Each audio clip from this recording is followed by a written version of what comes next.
आता पुढच्या बातमीकडे. बंडखोर कवी आणि दलित पॅन्थर चळवळीचे संस्थापक नामदेव ढसाळ यांच्या कविता सिनेमात वापरण्यावरून वाद निर्माण झालेला आहे.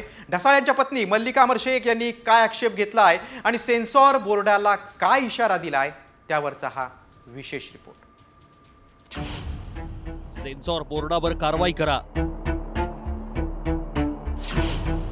नामदेव ढसाळांच्या पत्नीची मागणी. सेन्सॉरचं डोकं ठिकाणावर आहे का?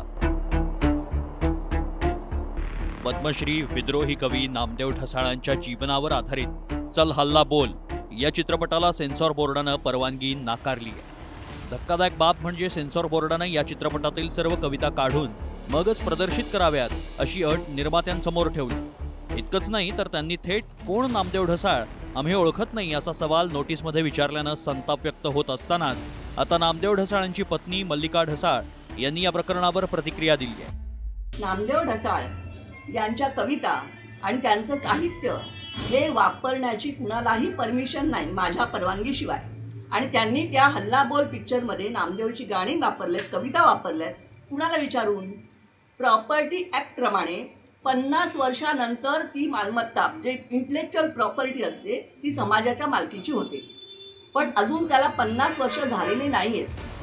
एकीकडे सेन्सॉरनं हु इज नामदेव ढसाळ विचारून नव्या वादाला तोंड फोडलं.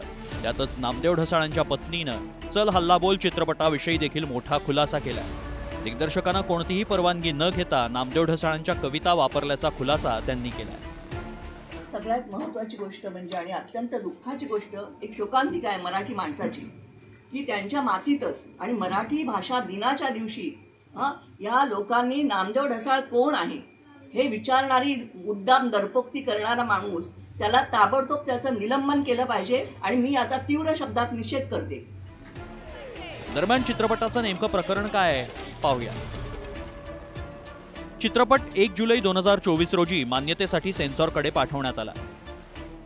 चित्रपटातील कवितांमध्ये शिव्या आणि अश्लीलता असल्याचं सेन्सॉरचं मत.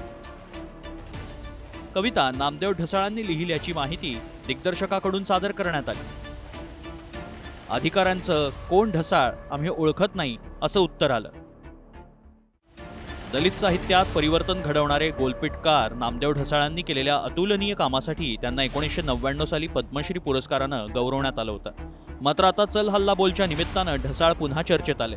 त्यानिमित्तानं तरी नव्या पिढीला हु इज ढसाळ या प्रश्नाचं उत्तर मिळेल अशीच आशा आहे. ब्युरो रिपोर्ट, साम टीव्ही.